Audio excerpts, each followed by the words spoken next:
Assalomu alaykum, hurmatli qatnashchilar. Keyin davom ettiramiz.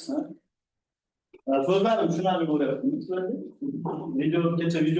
Videoni bir ko'rsam, shunda so'zlarimni yaxshi eshitilmaganda, yo videoda shunaqami? Ya auditoriyada. Hozir gapirganimda eshitilyaptimi? Ha, auditoriyada yaxshi. Ha. Demak, ba'zan haqida gaplashgandik, ba'zan xossalarni gapirdik, to'g'rimi? Nuqtadagi ba'zan ham ta'rifini bergandik. Demak, x topolmagan qancha bo'lsa, x nuqtasini qadrigan bo'lsak, va demak, delta x ochiq to'plamlar oilasi bo'lsin. Delta x ochiq to'plamlar oilasi. X ni o'lchiga oluvchi ochiq to'plamlardir. Ochiq to'plamlar oilasi, ya'ni x ning atroflari oilasidir bu. Agar ixtiyoriy OX atrofi uchun bunday demak element topilsaki beta x'dan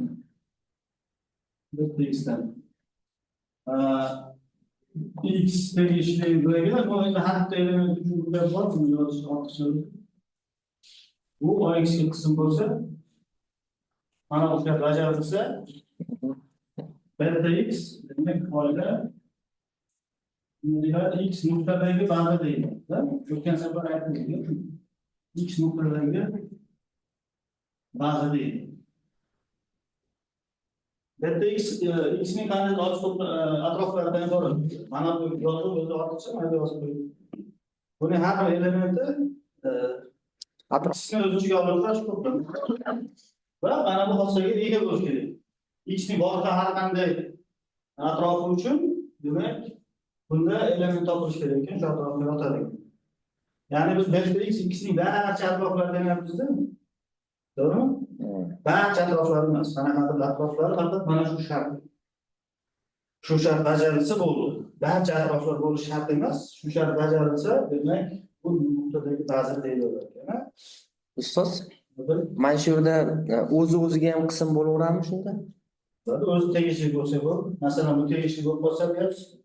Ayo, vni o'ziga qism deb olamizmi demoqchiman. OX sifatida. Kurs boshida boyagi hayotni murakkablashtirmaslik uchun mana bu bilan mana bu belgi bitta narsani aytib ketganmiz. Tushunarli. Qism deganimiz o'ziga o'zi qism deb tushungan. Bu endi shu mana barcha matrixlardan iborat qandaydir birlashmasidan iborat oila.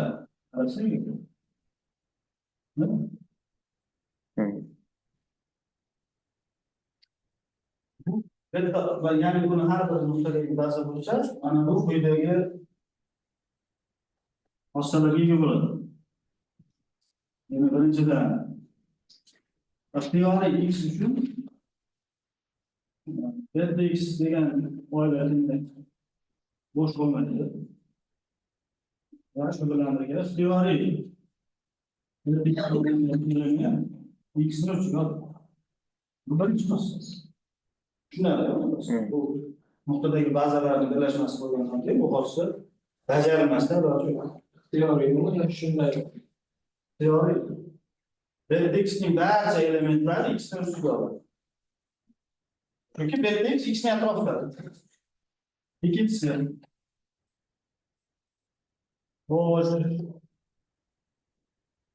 x tegishli qanaqadir uga bo'ladi. U qanaqadir delta y-dan olingan element bo'lsa, bu holda shunday v topiladiki delta x-dan. Va uga qism bo'ladi. Ikkinchisi. Uchinchi xossasi ixtiyoriy uga tegishli delta x uchun shunday topiladiki u uch deylik. Qayerdan? Delta x. Xo'sh, u3 qism bo'ladi bularning kesishmasligi. Albatta, kesishma bo'sh bo'lmagan ma'noga ega. Mana bu delta degan atroflar sistemasi deymiz buni. Mana bu quyidagi uchta shartni vaqtlarga qanoatlantiradi. Idroklar sistemasi. Bizga bu xossalar nimaga kerak? Hozir bu xossalar tushunarli, to'g'rimi? Bu idroklar sistemasi berilgan bo'lsa bizga bu bajarilishi tushunarli. Harfdan kelib chiqadi. Masalan, mana birinchi xossa nega yozilganiga ham ma'lum bo'lishi. Lekin hali biz topologik kelishmetlarni ko'rganimizda mana bu xossalar bizga yordam etadi. Muhim bu. Bu xossalar muhimligi uchun.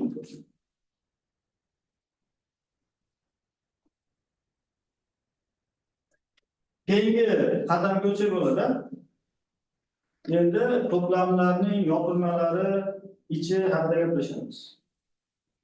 Xossalardan ularga Hozir uchinchida kesishma bo'sh bo'lmasa dedik-ku. Har doim kesishma bo'sh bo'lmaydi. Bo'sh bo'lmasligi aniq emasmi ta'rifda? bu yerda nuqtani Nuqtani. bo'sh bo'lmaydi. Kamida x bor-ku ularda. To'g'rimi? Tushunaman.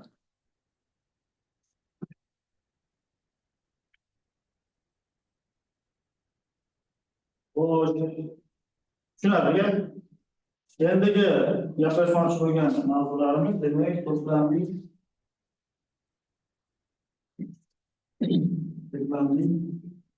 yopilmasi va ichi nuqtalar deydi. Yopilmasi va ichi.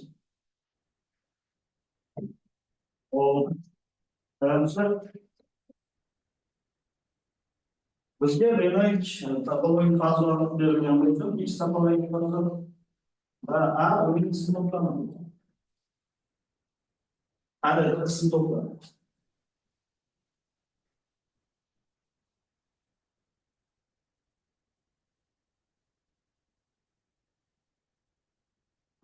Yopilmani quyidagicha aniqlaymiz.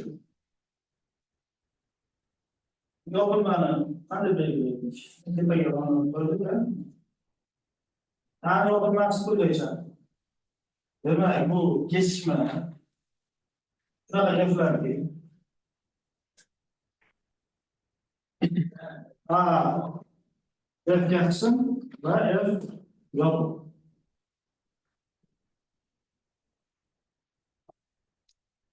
Mana bu gaplar to'plamni yopimiz.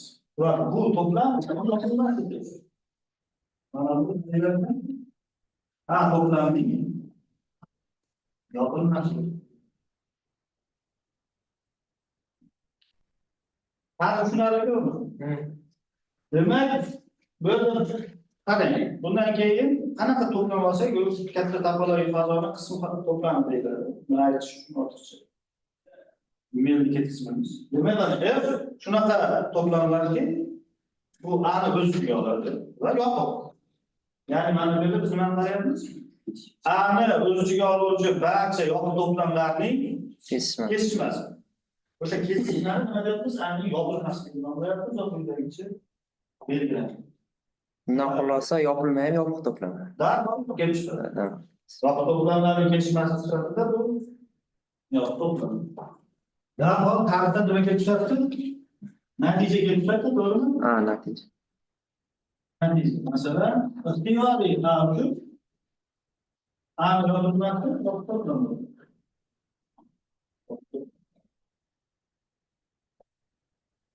Yopiq to'plamlar kesishmasi sifatida. To'g'rimi? Nega yopiq to'plam?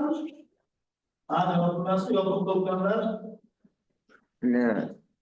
oilasini kesishmasi yopiq. To'g'rimi? Va bizda xossa bor edi, yopiq to'plamlarning xossasi har qanday sondagi yopiq to'plamlarning kesishmasi yana yopiq to'plam edi. Va ta'rifdan ko'ra demak tushunarliki, yopilmasi A ni o'z ichiga oluvchi eng kichik yopiq to'plam bo'ladi. O'sha включение qismli nuqtai nazardan A ni o'z ichiga oluvchi eng kichik yopiq to'plam. Bu o'zi esa yopiq. Shu yerda darhol kelib chiqadi, ikkinchi natija yopiq bo'lsa, yopiq bo'lsa, yopiq bo'lsa kelib chiqadi, teskarisi ham kelib chiqadi. Qani o'zi yopilmasi bilan. Ustun-ustun. To'g'rimi?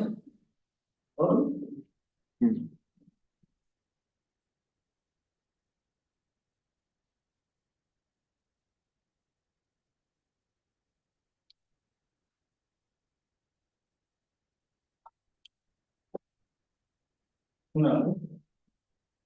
Endi mana shu yerda bitta urinish nuqtasi degan tushuncha kiritamiz. Bu tomonda o'zgarmaydi. Mana bu katta o'zgaradi.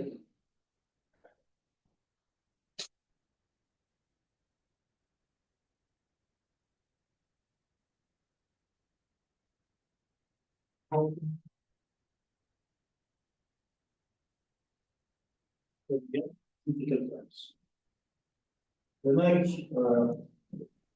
Domla, aniqlashtirib berasizmi? Yopilmasi deganda tushunmayapman. Ruschada qanaqa bo'ladi yopilma, birorta to'plamning yopilmasi? Aha, rahmat.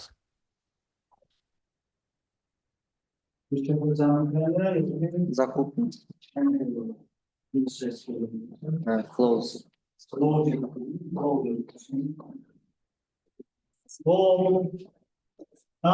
İkisi kısım olsun. Buna bıraktığım noktadan alırız. X nokta. Agar X noktanın ya ixtiyoriy OX atrofi uchun, ya'ni atrofi A to'plam bilan kesishsa, A to'plam bilan kesishsa, to'g'rimi? Kesishsa, ya'ni OX kesishma A nima ekan? Bo'shmas. Bo'lsa X nokta A to'plamning urinish nuqtasi deyiladi. Urinish nuqtasi deyiladi. Demak, ixtiyoriy birorta nuqtani ixtiyoriy atrofi A bilan kesishsa, har qanday atrof. Bu nuqta A uchun urinish nuqtasi deyiladi. Masalan, eng oddiy misol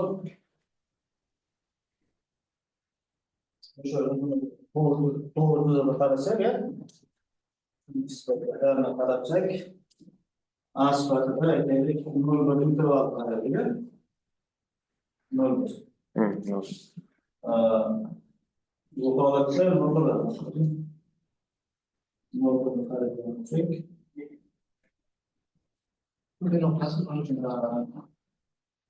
Misol urinish nuqtasiga bitta misol ko'rsatinglarchi. O'sha 0,1 kompaktdagi ixtiyoriy nuqta urinish bo'laveradi. Masalan, bizga ko'rinib turadigan, masalan, 0 nuqtani olib, to'g'rimi? 0 nuqta. 0 ixtiyoriy atrofini qarasak-ku, A bilan kesishadimi? Kesishadi. Bitta misol, urinish nuqtasi. Mana misoldan ko'rinadiki, urinish nuqtasi, to'plamning urinish nuqtasi umuman olganda bu to'plamga tegishli bo'lishi shart emas ekan. Va tarixdan ko'rinadiki, tarixdan to'plamning o'zining nuqtalari urinish nuqtasi. O'zining har qanday urinish nuqtasi bo'ladi va o'zidan tashqarida ham urinish nuqtalari bo'lishi mumkin. Endi hozir bitta tasdir yozamiz. Tayyor bo'lsanglar, bu dastonni o'chiramiz. O'chiramizmi?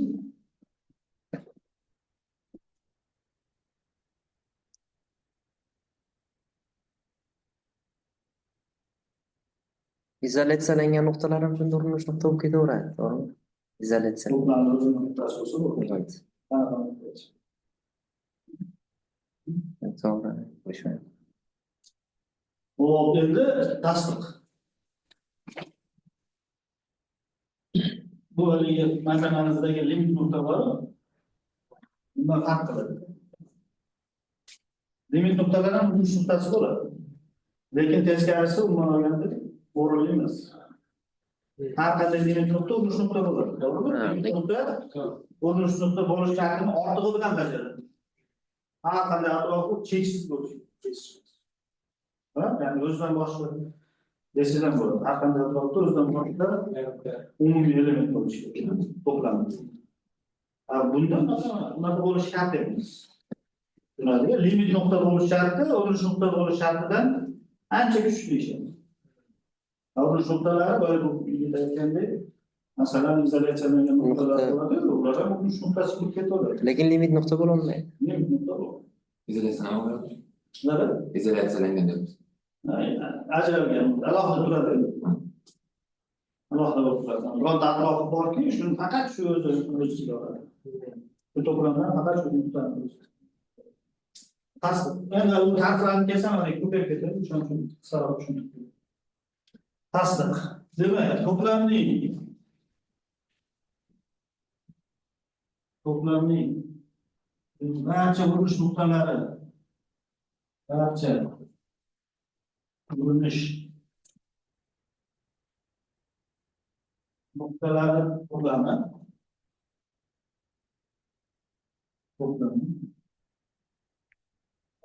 uning yopilmasi bilan ustma tushadi. Yopilmasi bilan ustma tushadi.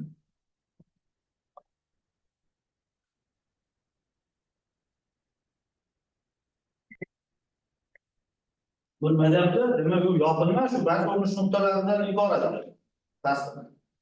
To'g'rimi? Tushunyapsizlar? To'plamning barcha urinish nuqtalaridan iborat to'plam olsa, bu yopilmadan iborat bo'lib qoladi. O'shani baqirish kerakmi? Isbotlash.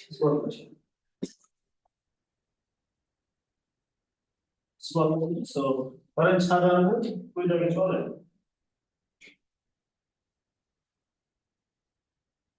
Aytaylik, x tegishli bo'lmasin buraga. Mana yopilmasin. Ixtiyorli. Hani yopilmasiga tegishli bo'lmasin. U holda x mana bu to'plamda to'g'rimi? Shunaqa.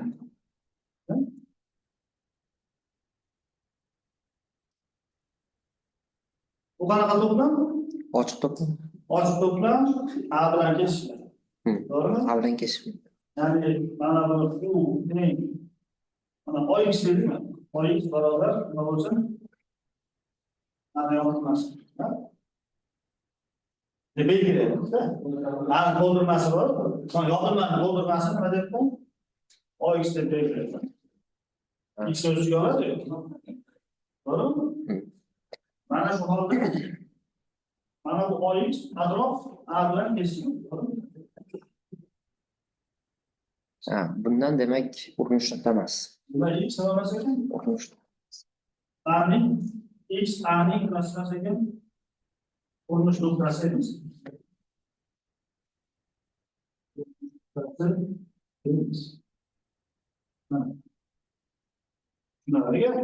Yopilmaga tegishli bo'lmagan har qanday nuqta urinish nuqta bo'lmasa kerak. Bundan nima xulosa kelib chiqadi? Urinish nuqtalari to'plami yopilmaning ichida yotar ekan. To'g'rimi? To'plam yopilmadan tashqariga chiqib ketmasa kerak. Ya'ni yopilmaning tashqarisida urinish nuqtalari Yo'q. yo'q ekan. Endi teskari. Ikkinchisi. X nima bo'ladi? X A uchun urinish nuqta bo'lmasin. Yopilmadan tashqarida urinish nuqta yo'q ekan, endi yopilmaning ichida urinish nuqta bo'lmagan nuqta bormikan degan savol qo'yamiz-da. To'g'rimi? Urinish nuqtasi tushundik-a, yopilmaning ichida hammasi.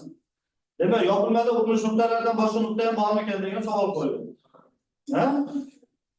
Tushunasizlarmi? Tasavvur qiling, x nima bo'lmasin? A uchun urinish nuqta bo'lmasin. U holatda nuqtasi bo'lmasin, ha? u holatda uni shunaqangi atrof topiladi, A bilan kesishmasi bo'sh.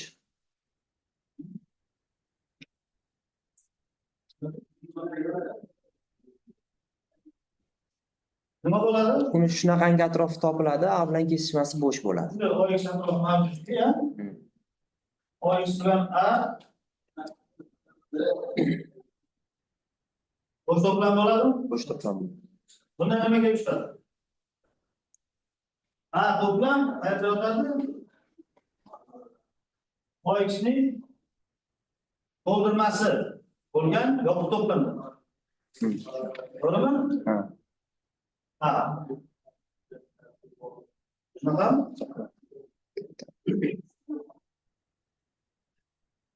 OX ning to'ldirmasi qanaqa to'plam? Yopiq to'plam. Yopiq to'plammi? Ani yopilmasini o'z ichiga oladimi? O'z ichiga oladi. Demak, yo'q, ani o'z ichiga oladi. Ani o'z. Bundan kelib chiqadi, ani yopilmasini ham o'z ichiga oladi. Sababi ani yopilmasi, ani o'z ichiga oluvchi yopiq to'plamlarning eng kichigi. Ha. Bironta yopiq to'plam ani o'z ichiga olsa, bu holda ani yopilmasini ham o'z ichiga oladi. Ya'ni bundan kelib chiqadiki, ani yopilmasi ham qayerda yotadi? Ana bu yerda. Ha? Oxirgi munosabatdan nima kelib chiqadi? Ani yopilmasi ikkisini bironta atrofda tashqarida yotadi. To'g'rimi? Ha. Demak, x tegishli emas. To'g'rimi? Agar x hal shu urinish nuqtasi bo'lmasa, holda hech qachon u yopilmada yota olmasa. Ya'ni ham yopilmasida urinish nuqtalaridan bo'lak nuqtalar yo'q ekan. Tushunarlimi? Ani yopilmasi boya aytganimiz yopiq to'plam, ani o'ziga oluvchi barcha yopiq to'plamlar kesishmasi bor-ku. Bu urinish nuqtalari va faqat shulardangina nima bo'ladi? Iborat bo'ladi. O'shaning uchun ko'pincha ani yopilmasi deb uning barcha urinish nuqtalari to'plamini aytamiz deb ta'rif sifatida aytib ketdik. Ikki xil ta'rifsiz bo'ladi. Ani yopilmasi bu a'ning barcha urinish nuqtalaridan iborat to'plam. Yoki a'ning yopilmasi a'ni o'z ichiga oluvchi barcha yopiq to'plamlarning kesishmasidan iborat bo'lgan to'plam. A'ni o'z ichiga oluvchi eng kichik yopiq to'plam. Tushunarli, har tomondan nazar tashlandi, hammasi tushunarli. Endi o'sha yopilma hozir qarasanglar, yopilma degan operator paydo bo'ldi. Bu operator qayerda ta'sir qilyapti? Ikkisining qism to'plamlari. Har bir to'plamga bitta to'plam qo'yib. Ha. O'sha operator quyidagi xossalarga ega. Teorema bu teorema yopilma operatorning xossalaridan iborat. O'ziga xos bo'lgan xossalar. Xossalar yo'q. Biz o'shalarni o'ziga xoslarini kerak. Birinchisi bu to'plamlar yopilmasi to'plam.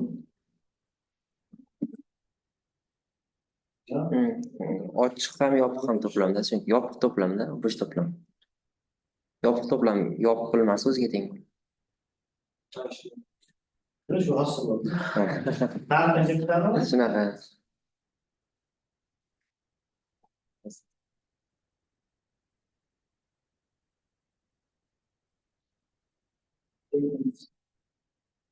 Agar qism bo'lsa, bu holda yopilmasdan yopilmas. Mana bu mana to'g'ri bo'ladi. Katta narsalarga mos bo'ladi. Mana to'g'ri-da. Keyingisi.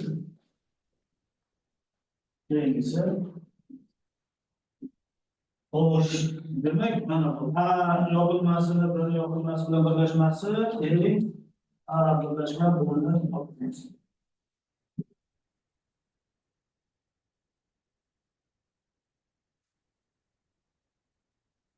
O'zgan to'g'ri to'g'ri. Biroq qarab qo'yadi-yu,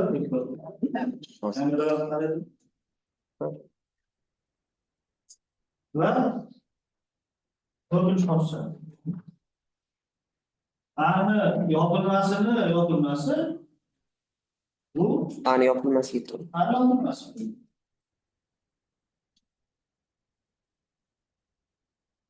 Shunaqa xossalarga ega topilma operator. Bu xossalarni isbotlash talab qilinadimi? O'zi talab qilinadi, ha? Talab qilinadi. Isbotlash. Ba'zilari masalan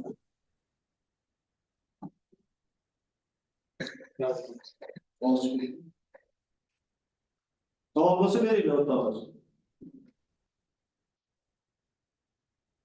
Ko'pchiligi aytaylik tarixdan kelib chiqadi, to'g'rimi? Xossalar. Tarixdan kelib chiqadigan xossalar bor. Tarixdan kelib chiqmaydi. Masalan, birinchi xossani bu yigit isbotlab bo'ldi. Isbotlab. Ha, to'g'ri. O'zi to'g'ri ham xuddi shunaqa. Yopilmasi yopiq, uni yopilmasi yana o'ziga teng bo'laveradi. To'g'rida ham. Bir bilan tur o'zi shunday chiqib keldi. Kimni uch ko'rsatish kerak? Ikkinchi. Ikkidan nuqta tanlash kerak.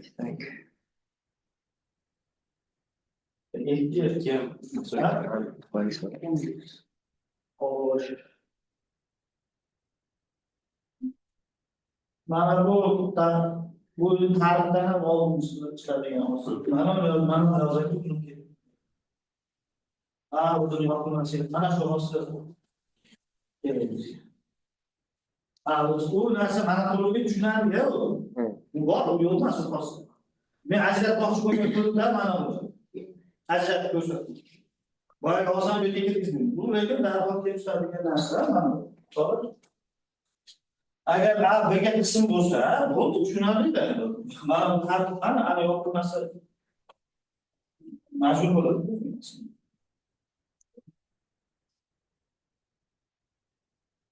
Masalan, ana bir yopilmasi ana uch yo'l. Abriyas. Bir yopilmasi ana uch yo'l. Ana yopilmasi ham bir yopilmasi kirish kerak. Bizga mana buni qilsa bo'ladi. Xo'p, isbotiga o'tsak, ana nariga chap tomonga o'chirsa bo'ladimi? Ha?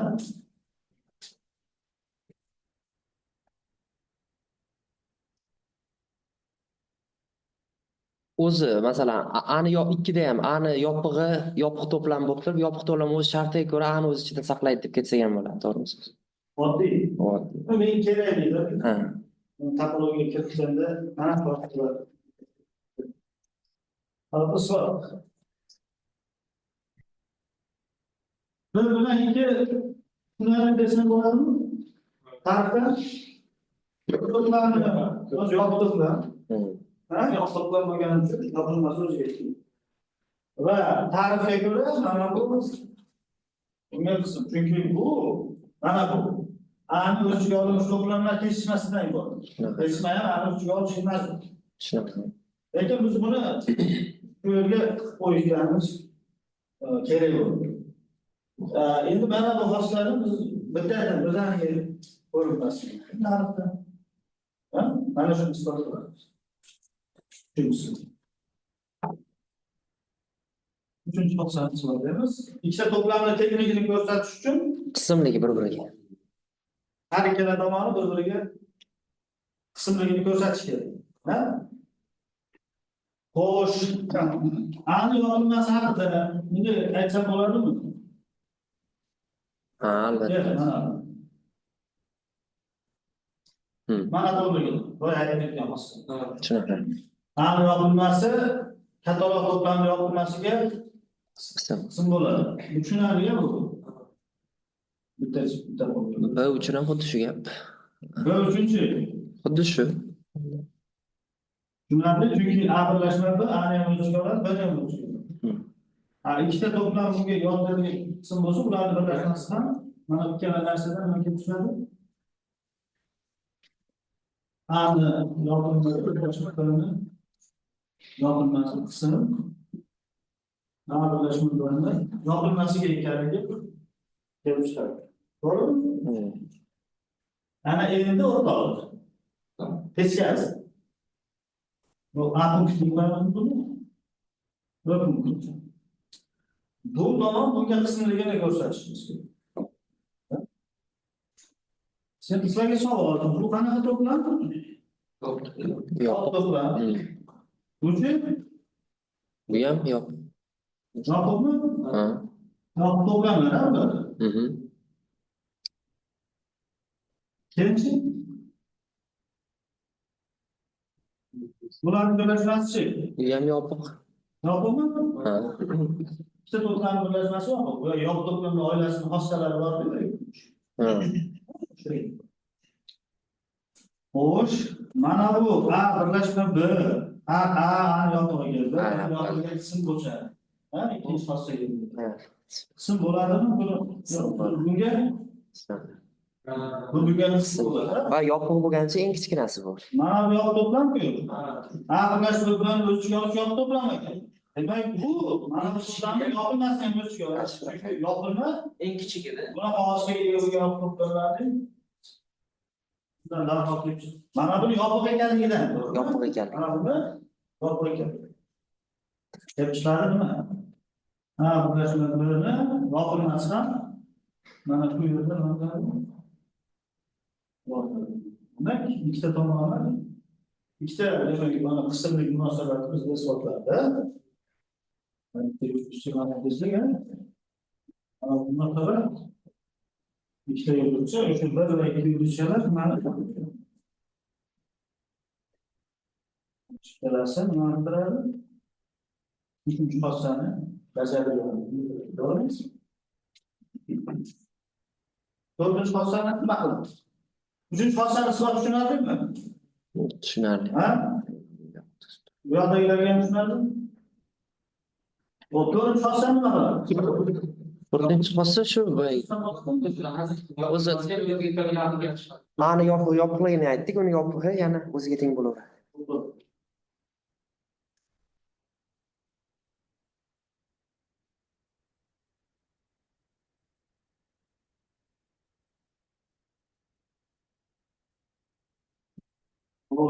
To'rtinchi xossani isboti demak mana bu birinchidan yopiq to'plam. To'g'rimi? Yopiq to'plam. Ixtiyoriy boya aytgan-ku. Va nima yana? Yopiq to'plam uchun Yopig'i o'ziga teng. bu to'rtta xossani isbotlaymiz.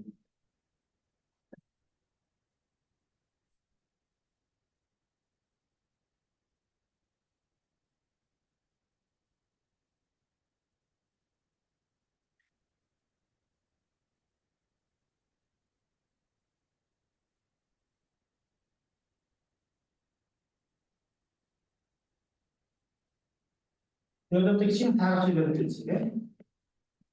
Rozmisizmi? Mayli. Haydalar. Qanaqadir A degan to'plam, qism to'plam. Ani yopilmasi butun fazoga teng bo'lsa, A to'plam, A to'plam. Ikkisi zich to'plam deydi.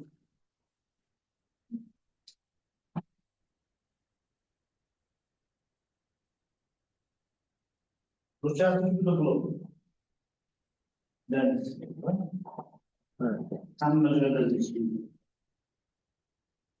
Yopilmasi butun fazoga teng bo'lgan to'plam zich to'plam.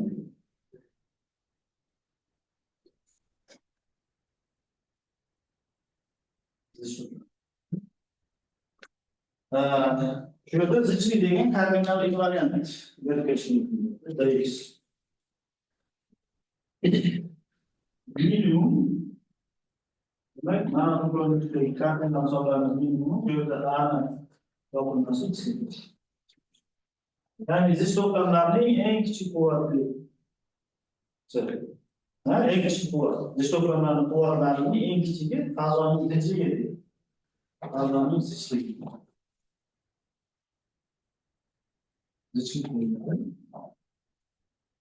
Demak, agar zichlik sanoqli bo'lsa, ya'ni fazoda sanoqli zich to'plam mavjud bo'lsa, zich sanoqli deganimiz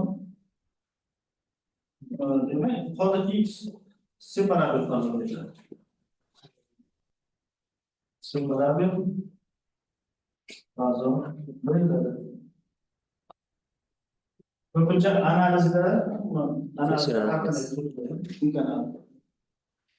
ko'p holatlarda ayniqsa mana bu metrika bor bo'lgan RN'larda itak, RN'da, CN'da, kompleks fleksibillarda hammasida hamma holatlarda mana bu separabilik va biz aytgan sabablilikning ikkinchi aksiyomasini ustun tushib qoladi. Ko'pincha o'sha analizlarda analizga doir yo'nalishlarda sanoqli bazaga ega bo'lgan fazo separabilik deb ta'rif etiladi. Sanoqli bazaga ega bo'lgan fazo separabilik deyiladi. U yerda o'sha metrika bor bo'lgani uchun yoki norma bor bo'lgan paytda separabilik bilan o'sha ikkinchi aksioma bor, second count bo'ladi. O'sha narsa ikkita Hop, bunga boshqa fikrlashimiz keyingi qadam. Ustoz, Eshitaman. domla savol bor edi. Marhamat. To'g'ri tushunyapmanmi? Agar hozir mana bu yerdagi dx bu o'sha alif 0 ga teng bo'ladi, to'g'rimi?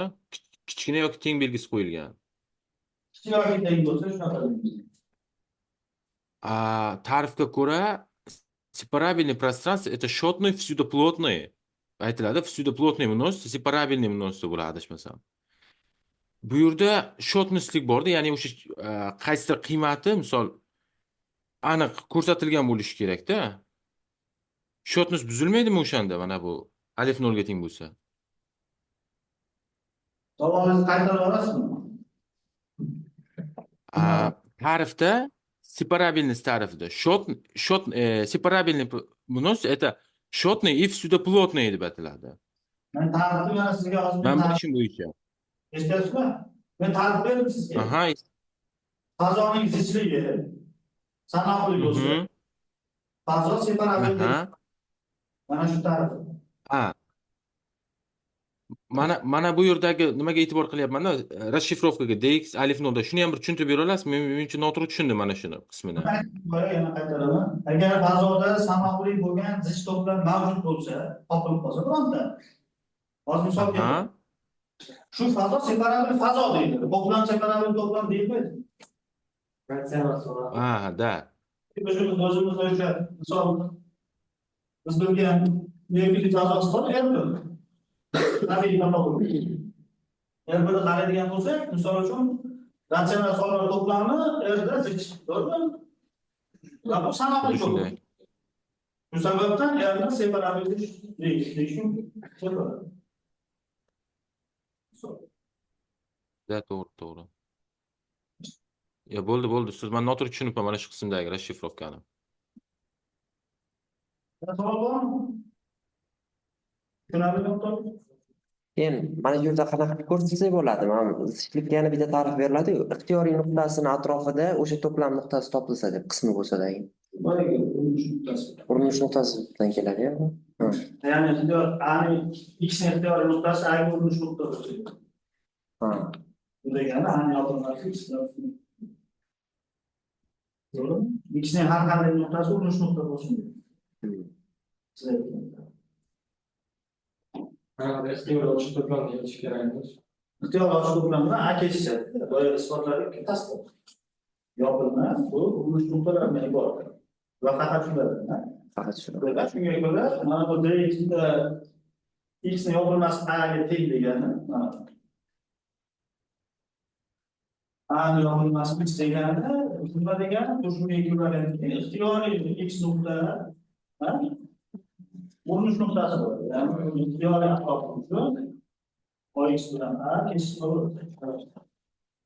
Bu degani o'sha-da, ya'ni o'sha ta'rif.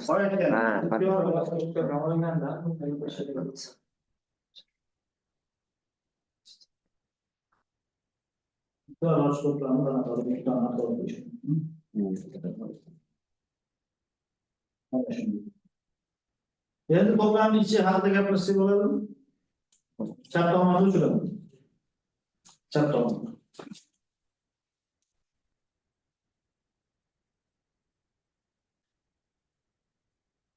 O'zbekcha tushunarlimi hammaga?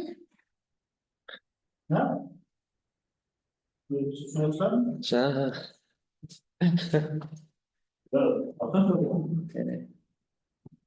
Terminlarning uchasini aytib ketdi. Nechasini? Ko'ramizmi? Endi buni ko'ramiz. To'plamning ichi haqida gapirishimiz. Demak, ichki qism bo'ladi to'plam. int A toplanib quyidagi to'plamni belgilaymiz. Ya'ni bu birlashma. U qism ichida A A'ga qism bo'ladi. U qanaqa to'plam? Ochiq. Ya'ni A'da yozuvchi barcha ochiq to'plamlarning birlashmasi A'ning ichi deyiladi va int A kamaydi. Mana bu int A to'plam A to'plamning ichi deyiladi. A to'plamning nimasi? Ichi. Buni bilamiz.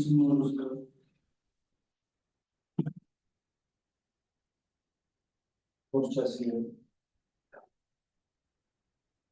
int A.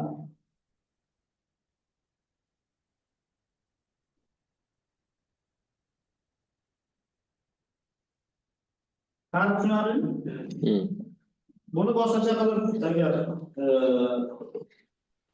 aytadigan bo'lsak, to'plamning ichi shu to'plamda yozuvchi eng katta ochiq to'plam. To'g'rimi? To'plamning ichi demak shu to'plamda yozuvchi ochiq to'plamlarning eng kattasi. Masalan, birorta ochiq to'plam A'da yotsa, A'ning ichida ham yotadi. Shunaqa. Buni yozib qo'yadi. Teoriy qanaqadir bu qism A degan to'plam ochiq bo'lsa, darhol kelishadi u int A'da ham yozish. Chunki int A'da yozuvchi ochiq to'plamlarning Eng kattasi. eng kattasi.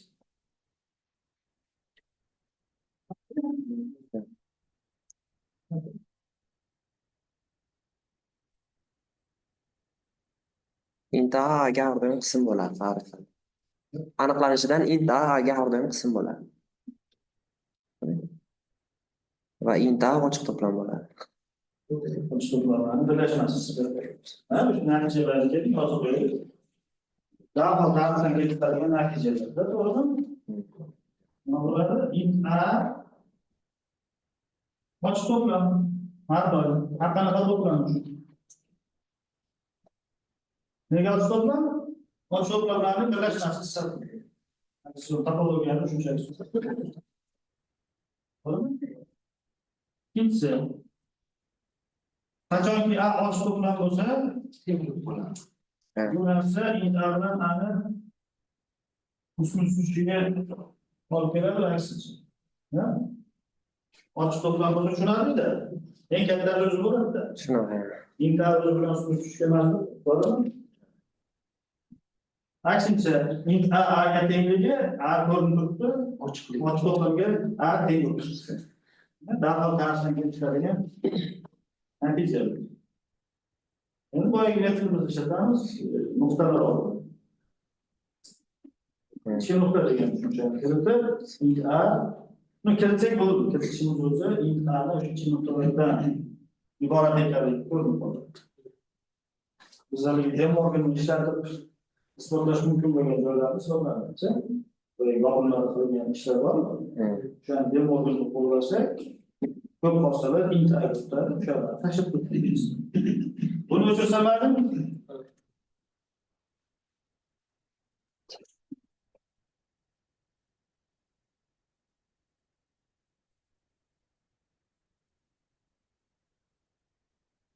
Ichki nuqtani bilamiz, to'g'rimi? Birinchi ichki nuqtani o'rganadi. Shunaqa.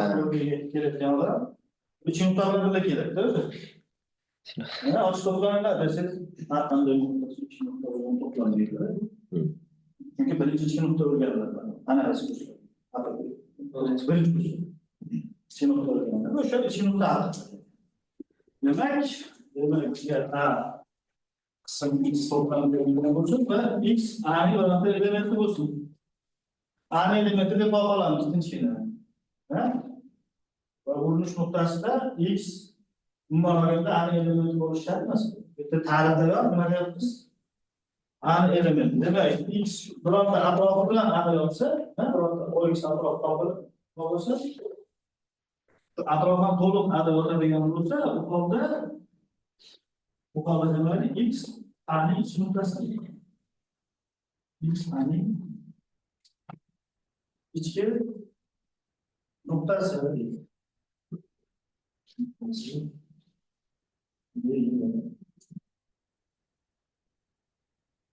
Demak, asli int a to'plam bor, int a. A'ning barcha ichki nuqtalaridan, barcha ichki nuqtalar to'plamini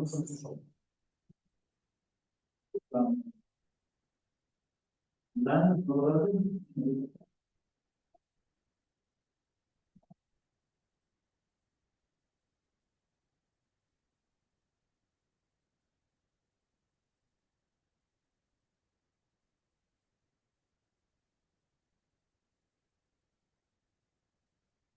Suatı verir.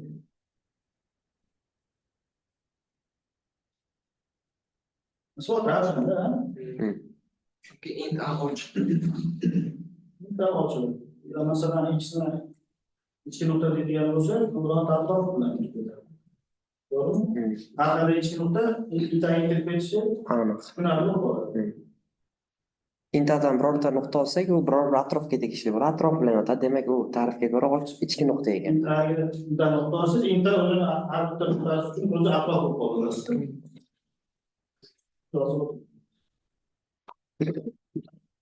Peki biz yuvasız boyutumuz gelebilir daha sık şu anda. Değerli misiniz?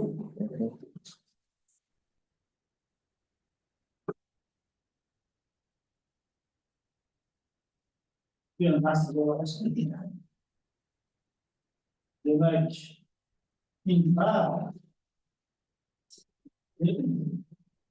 x minus x minus tane minus. Şimdi bir aşağı kan olur.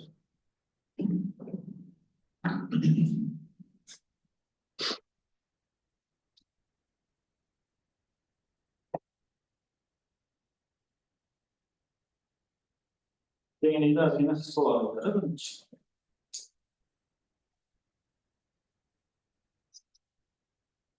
Kalau dan kenapa Isbotlasak.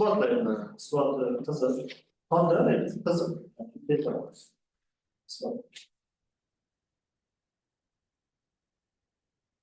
Ben bence tecrübe anlamak falan da olayları şeyler oladı. Ben bu bilgiyi olayları yaptım.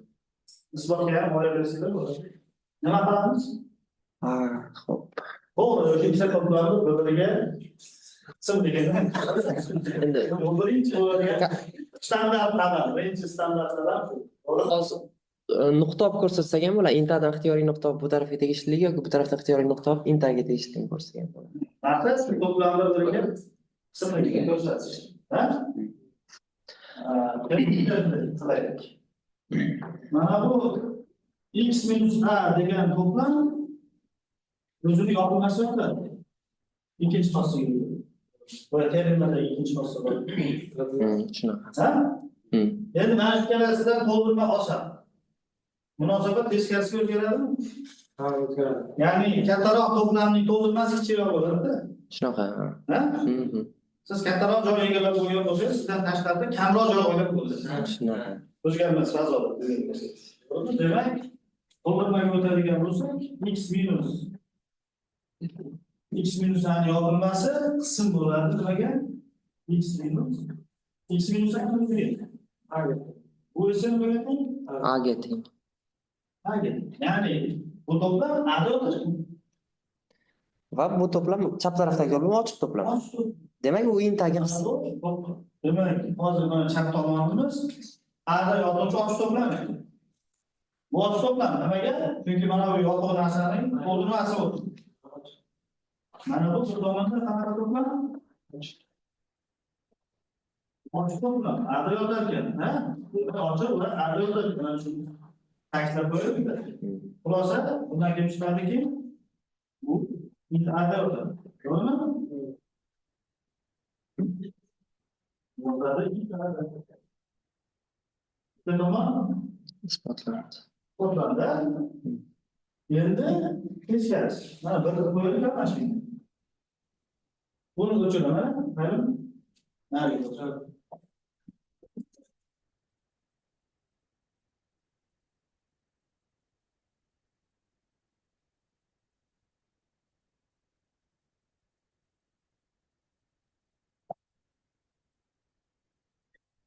Teskarisida int a bunday yozishni ko'rsatish kerak. To'g'rimi? Ya'ni int a qism bo'ladimi? X minus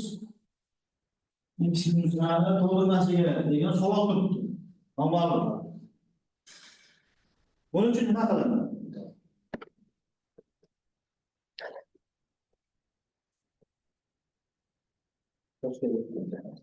Demak, nima qilamiz? Ixtiyoriy u qism a degan ochiq to'plam olamiz. Ochiq to'plam. Ha? A da yozuvchi ixtiyoriy ochiq to'plam olamiz. Keyin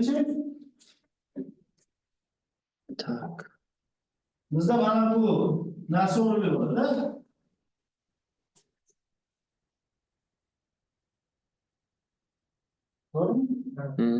U a'da yozsa, ochiq to'plam bo'lsa bo'lmasa mana narsa o'rniga bo'ladi, lekin buni ochiq ekanligida buni yopiq to'plam ekanligi. Yo'q, to'plam. X minus a qanaqadir yopiq to'plamda yotibdi. Bunda nima xulosa?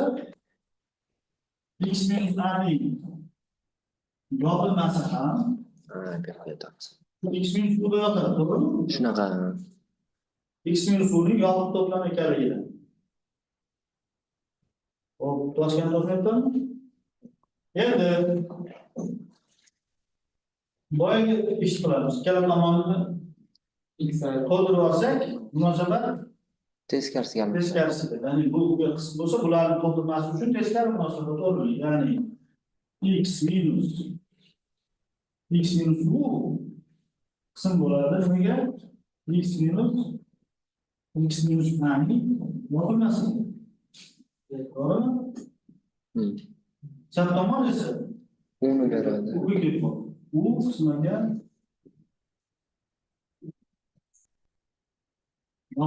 mana bu oxirgi munosabatda nima kelib chiqadi? Ularda hammasini birlashmasi ham inta ham bunga qism degan kelib chiqadi. Ixtiyoriy to'plam bu to'plamda yozishida, demak int ham mazkur O'tish kerak. bu to'plamda yozishi kelib chiqadimi?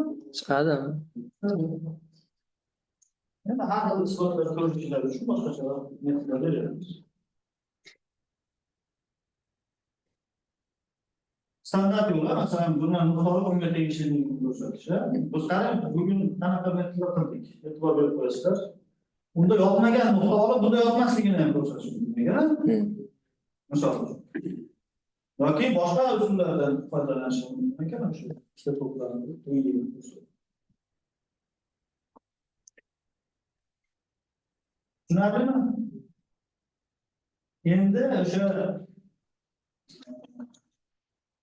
terma yozdiki, to'rtta asosiy bahosasini ajratib ko'rsatadi, yopilma operator. Mana shu int degan operator topyapman. To'plamlarda x ning barcha qism to'plamlariga nima qiladi? Ta'sir qiladi. To'g'rimi? O'sha int degan operatorning to'rtta bu yopilma operatorning asosiy xossasiga qo'shma bo'lgan xossalar. Qo'shma deganda biz o'sha demo organni qo'llaganda kelib chiqadigan birdan kelib chiqadigan hosillarni tushunamiz. Ha? O'sha to'rtta hosilga demo organni qo'llab, int aning to'rtta hossasini nima qo'yamiz? Yozib qo'yamiz. Isbotlashga hojat bo'lmaydi, chunki u tepada isbotlangan hossalarga demo organ qonunini qo'llashdan Kelib chiqqan. hosil bo'ladi. Tayyormisizlar? Bu da o'ng tomonda o'chiramiz.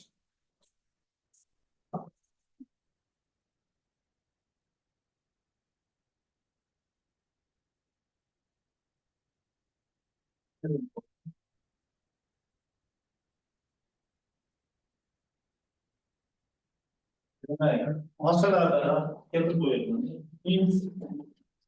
X nimaga teng? X ga teng. To'g'rimi? Ochiq to'plam çünkü. Ikkinchisi. int A A'ga teng. Ha? A'ga to'plamni ichi o'ziga teng. Ikkinchisi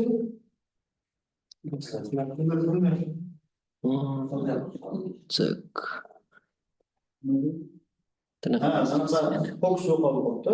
Ha, bir. Bo'ldimi? Tiniqlashdi. Ha, tiniq edi. Keyin olsa int A bilan ketishma int bir olsa nima teng bo'ladimi? Bu yerda kesishma yo'ldan to'g'ri-da. Birlashma bormi? Ikkitasini. A kesishma bo'ldi. A kesishma bilan ichiga teng. To'g'rimi? Va olamiz.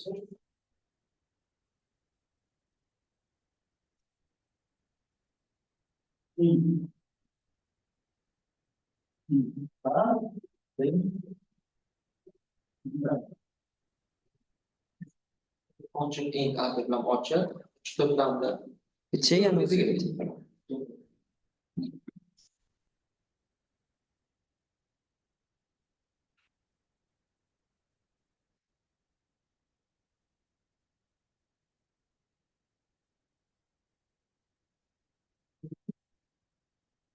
Ben bitta savol bergandaman, uni o'zinglar mustaqil javob qidirasizlar shu savolga.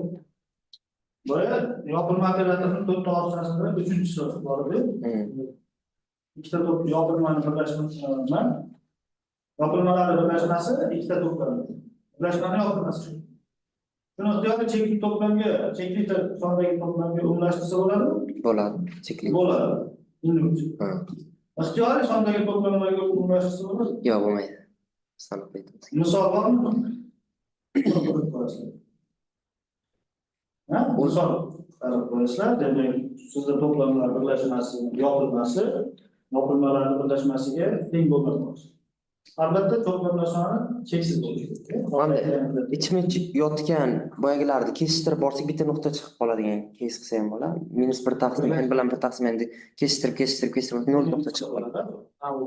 O'shani raqamlaymiz. O'shanisi ham boshqacharoq. Boyalardan bir o'ylab ko'rsin. Cheksiz bo'lganda, mana 3-chi ostida to'plamlar soni cheksiz bo'lganda nasl yordam olamiz. Bo'ldi, int haqida aytmoqchi bo'lganman. Endi qisqa narsa aytib o'tib shu topologiyalarni solishtirish. Biz ko'p ko'ramiz, bitta to'plamda har xil topologiyalar ketishi mumkin. Va ularning ichida tartib munosabatni o'rnatish. Qismatlar. Biri ikkinchisiga bo'lsa. Ha? Ko'pda topologiyalarni solishtirish haqida ikkita organni berdim.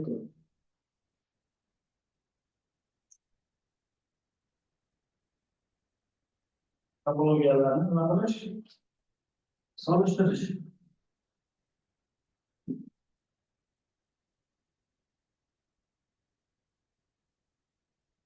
Сравнение топологий.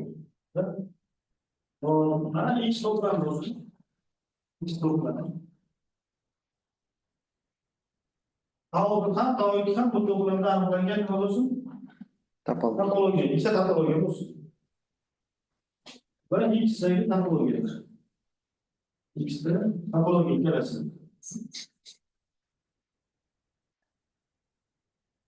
Agar o'shalardan birontasi ikkinchisiga qism bo'lsin.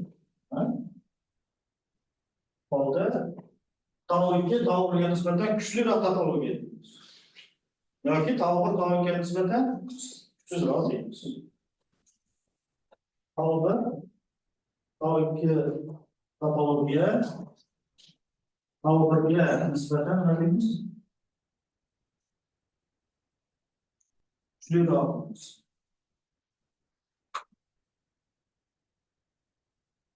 Yoki aksincha. Birinchisi degani birinchisi qism. Bu degani bu fazodagi masalan X tau1 fazodagi har qanday ochiq to'plam X tau2 fazoda ham ochiq bo'lsa, demak tau2 kuchliroq degan. Diskret topologiya eng kuchlisi shunda. Shu ma'noda demak o'sha ko'rgan diskret topologiyada barchasi bormi? Barchasi to'plamlar bor. Bu barcha tavlarni o'z ichiga oladi. Eng kuchli bo'ladi. Shu ma'noda antidiskret topologiya esa Eng kuchsiz. eng kuchsiz topologiya bo'lib qoladi. Demak, bizga eng kuchlisi ham, eng kuchsizi ham qiziq emas. Eng kuchlisi qiziq. Juda qiziq. Diskret topologiya unchalik qiziq emas topologiyaga kelmaydi. Mana shu yerda sizlarga men bitta topologiya fazoga bitta quruq gap bo'lmasin-da, nazariya bo'lmasin, bitta misol ko'rsataylik.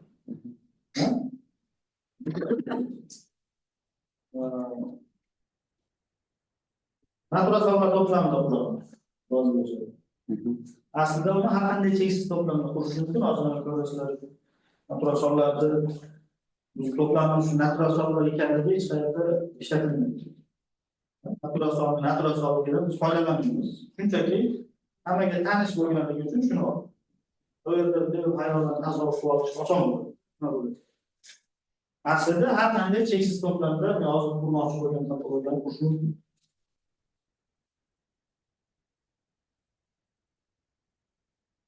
Cheksiz to'plamlarning eng birinchisi olaman. Masalan, cheksiz to'plamlarning eng birinchisi natural sollar to'plami. Buni aytamiz. X nimaga? Barcha natural sollar to'plami. Ne? Havoga nima olamiz? Havoga shunday to'plam. Nima ular olamizki, nima x u cheki olsun va bu boyligiga bosh to'plamni qo'shib qo'yadi. Topologiyani birinchi shart bajarish.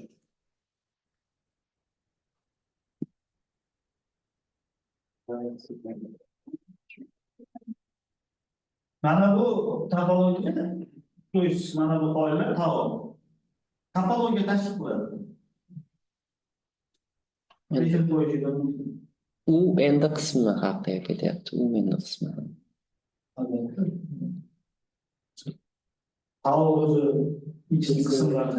Shunda uni en sifatida tanlasak, bo'sh to'plam o'zi kelib chiqmaydi. Siz o'zini o'zi aytsak. Bo'sh to'plam qo'shishimiz shart. Odamlarni chekli bo'lish. Ha. Bu to'plamni odamlarsiz. Yo'q, endi u sifatida endi tanlasak deyapman-da, o'zidan o'zini aytsak. Endi bo'sh bo'lib qoladi, cheksiz bo'lib qoladi. Ha, o'zi nima deysiz? X sifatida o'zi n, u sifatida ham endi o'zini tanlasa. Bo'sh to'plam qanday qilasiz? Mana buncha olaman derishmi? Ha, shu endi ayirsa bo'sh to'plam o'zi chiqmaydimi deyapman-da, yo qayerdan? Endi ayirsa bo'sh to'plam bo'lsa n kiradi-da. Savol. Ha, unda endi qo'shib. Endi o'rnlarni bo'sh to'plam chekli bo'lgani uchun n tavga kiradi. Shunaqa to'plamlarga o'zini to'ldirmasi chek. Ha, bo'ldi. Bo'sh to'plam betga kirolmay qoladi. Ha, agar uni o'rniga unaqa qilsak, bu yoqda bo'sh to'plamni o'rniga endi qo'shib qo'yishimizga to'g'ri kelib qoladi. Ha? n o'zi kiradi. N kiradi, chunki n ning to'ldirmasi chekli. Nechta qiladi? Nol.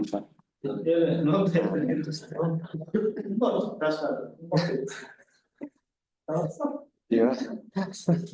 Ya boshda Natural sollar to'plamdan tashqarida qaysi natural sol?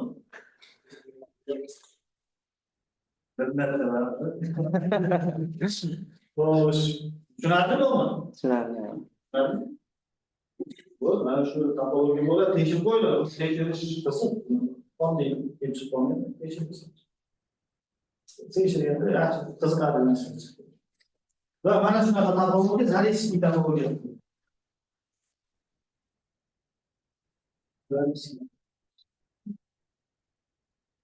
Topologiyaga qarang, e'tibor bergan bo'lsangiz, bo'ladigan bo'lsak, agar bu yerda yopiq to'plamlar qanaqa bo'ladi?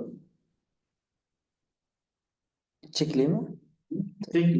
Chekli to'plamlar yopiq bo'ladi. Yopiq to'plamlar esa chekli bo'ladi. Ya'ni trivial to'plamlardan tashqari, x va bo'sh to'plamlardan tashqari, yopiq to'plamlar faqatgina chekli to'plamlar. Shunaqa. Va barcha chekli to'plamlar Yopiq bo'ladi. yopiq bo'ladi. Buni finite closed topology deydi inglizchasi. O'shancha. Finite closed topology. Ruslar Zalewskiy. Finite closed deb qo'yadi, kim qayerda hisob to'g'ri.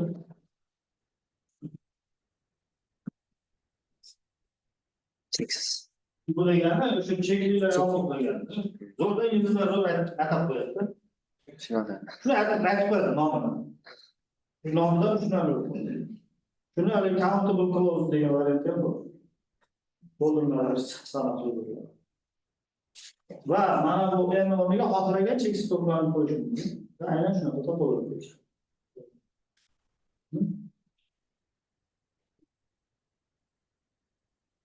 Kompakt.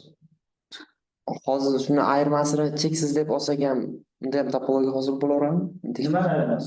Mana shu x dan uni ayirmasi ham chekli emas, cheksiz deb olsak. Faqat cheksiz bo'lsa Faqat cheksiz. kesishma haqida o'ylab ko'rish. Kesishmada nima bo'ladi? Chekli birlashma. Biz masalan shuni sanoqli desak bo'ladi. To'ldirmasi chekli, cheksiz bo'lsin deyapsizmi? Ha, shu. Uni to'ldirmasi Cheksiz bo'ladi. Ha. Demak, barcha cheklilar ochiq to'plam bo'ladi.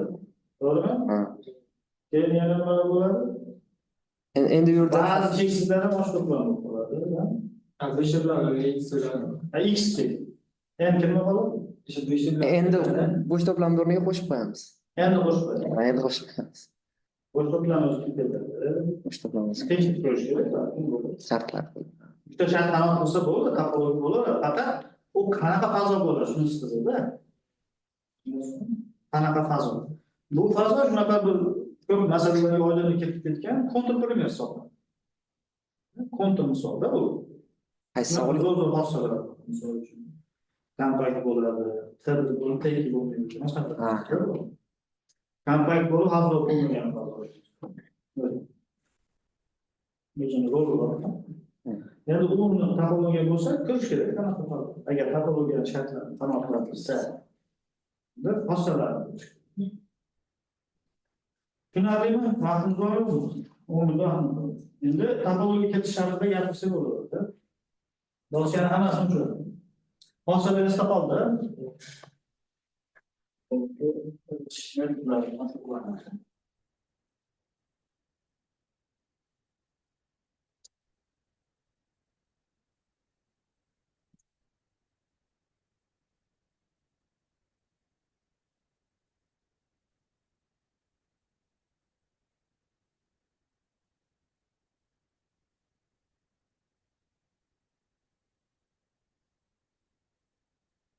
Topologiya ketish.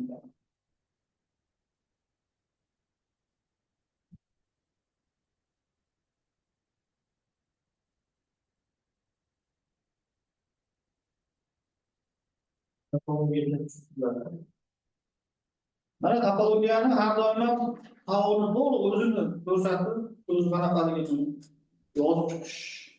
Har doim ma'qul variant hisoblanadi. Uni o'rnini bosuvchi boshqa shu muqobil variantlar ko'p. Osonroq bo'lgan. Kiritganda tushunarli bo'ladi. Ishimizni ancha yengillashtiradigan variantlar ko'p, shular ko'p. Bu birinchisi ba'zi yo'llarni topologiyaga kiritish. Birinchi metodimiz nima bo'ladi? Ba'zi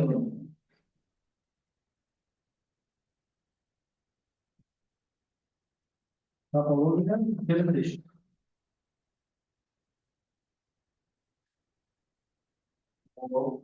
X no'nosi qanaqadir bo'sh bo'lmagan to'plam bo'lsin. X bo'sh bo'lmagan to'plam bo'lsin. Beta bo'sh bo'lmagan to'plamlardan iborat qandaydir oila.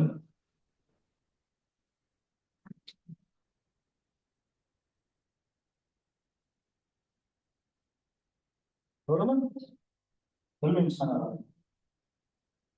X ning qandaydir to'plamlardan iborat oila. Bo'sh masala tashlaydi. Agar beta oila böyle bazen şartlar yaşadan ixtiyoriy. Ve şartlar var. Bu şartlarla kanal kırılmıştı. Şartlar kanaldan kırılmıştı. Tamam artık. Kırılmışsa Bu holda shunday ikkita topologiya mavjud. Yagona bo'ladi. Qayerda bu topologiya? X da Bu ikkita topologiya bo'ladida bu.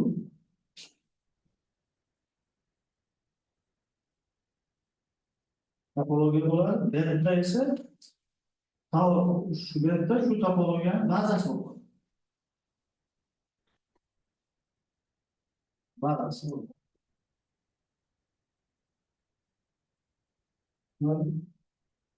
Demek, beta oila bir bekşentler kanatlanırsa, demek, birinchidan x'ni qoplash kerak. Birlashmasi x'ga teng bo'lsin. Ikkinchidan, har qanday ikkita elementini kesishmasidan element olsangiz, betada uchinchi element yozishga olasizlar. Böyle shart. Masalada bir yozib beramiz. shuni bitta yozib bersangiz yaxshi. Bir shart bilan beramiz. Demek, ixtiyoriy x nokta uchun to'plamni oling. Shunday bu alfabet tegishli vektor topiladi x tegishli bo'ladi. Buni oddiy qilib beta oila x ni qoplaydi deyish mumkin. Beta oilaning birlashmasi x ga teng deyish. Ikkinchi shart. Ikkinchi shart demak, ixtiyoriy overlap tegishli beta oilamizda shunday ularga topilishi kerakki, bu beta ixtiyoriy x uchun ularni kesishmasidan olingan ixtiyoriy x uchun. Bunday uch topilib beta. Bu bo'ladi x tegishli uchga bu kesishmaga tegishli.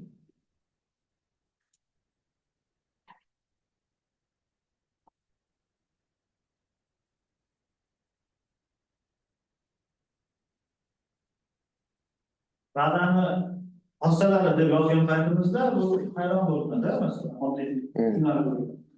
Mana hozir qanaqa to'plamni oilasiga mana shu ikkita shart qo'yamiz. Hamma to'plamlar oilasini ham biz ba'zida yozmas ekanmiz. Mana bu ikkita shartni qanoatdan qilsa, keyin o'shani biz qanaqadir topologiyani bazasi deb nima qilishimiz mumkin ekan? E'lon qilishimiz mumkin ekan. Va o'shani ko'rsatib qo'yish yetarli bo'ladi. Siz bazani ko'rsatib qo'ysangiz, mana ikkita shartni bajarishga ishonchingiz komil. O'sha baza bo'ladi, list bo'ladi. Siz topologiya aniqlagan hisoblanasiz. Topologiyani o'zini bir marta aniqlab qo'yamiz, har safar takrorlanmaydi. Bir marta. Qanday bo'ladi topologiya? Agar beta shu bir shart aniqlansa, tavding oila olamiz, bu nimadan iborat? Birlashmasi mana shular. Gamma Beta alfaga. betaga qism. Betaga qism. Mana bu beta bir ikki shartlarni qanoatlantirsa, mana topologiya bo'ladi.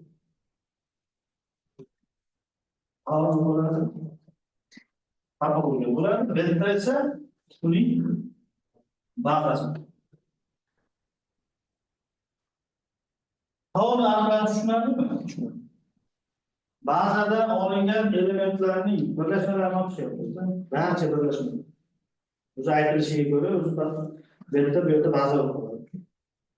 Ana 1-2-3 shartlarni bajarishni esa ana 1-2 shartlar hammada. To'g'rimi?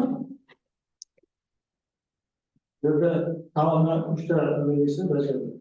Aksiyon. Topologiyaning 3 ta aksiyonasi bor. Ya'ni x ni ixtiyoriy atrofi shu bazadagi tegishli bo'laveradi. Nimasi?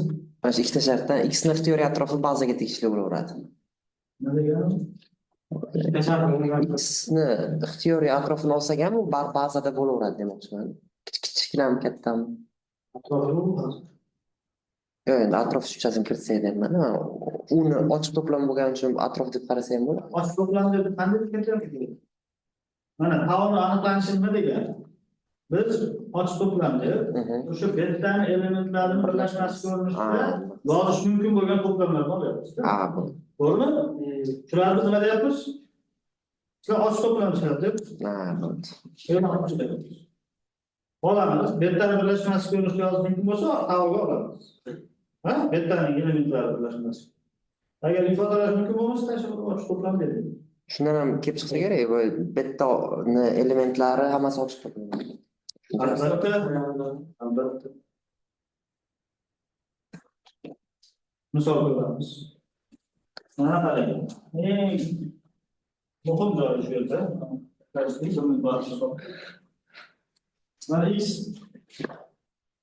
de metrik fazo bo'lsin. Metrik. Tabiiyki metrda nima? Masofa. Metrik.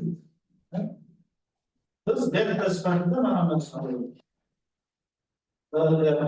X degan barcha Sharlar. delta sifatida mashq qo'yasizlar o'sha. Delta ama bir shartlar qanaqa? Shunaqa. Uni yashab qo'yish kerak. Delta modellarini, metrikani shartlari tekshirsin. Mana shu delta bilan baza aniqlanadi va bu metrik baza bilan aniqlanadi. Topologiya. Xulosa nima? Har qanday metrik fazoni topologiya fazoga aylantirish mumkin. Metrikga yordam. Bu topologiya metrikga yordamida kiritilgan Topologiya. topologiya. Har qanday metrik fazoni topologiya fazo sifatida qarash mumkin. Yana shu birinchi darsda savol. Shunda ta'min elementlari Ta'min elementlari Sharlarni birlashtirish. To'g'rimi? Ya'ni bu yerda ba'zi kim bo'lyapti? Sharlar. Sharlardan. Bu mana joyi muhim. Mana shu belda oila ana bir shartlarni qanodan. Agar qanoatlantirmaganda biz olmaymiz. Kim buni mashq sifatida masalan ikkalasini ko'rsatsa, mashq sifatida. O'zi birinchisi ta'rifidan ko'rib, ana betdan aniqlanishidan kelib chiqmaydimi? Shar bo'lgandan keyin ichida yotadi. Oson kelib Ha. chiqadi. Buni qilib qo'yish. Kichkina katta radiuslar olsa, o'shandan ozgina kichkinaroq olsa, ichida yotadigan bitta shar bor. Ha. Metrikada masalan Uzun. yana metrik bazani har bir noktasida sanoqli bazani qilish mumkinligini bir taqsimlarni olib Mhm. ya'ni first count har qanday. Xo'p, shuni tugatamiz. Savollar bo'lsa rahmat. Tushunarlimi hammasi? Hozir bitta baza yordamida kirdik, keyingi qolgan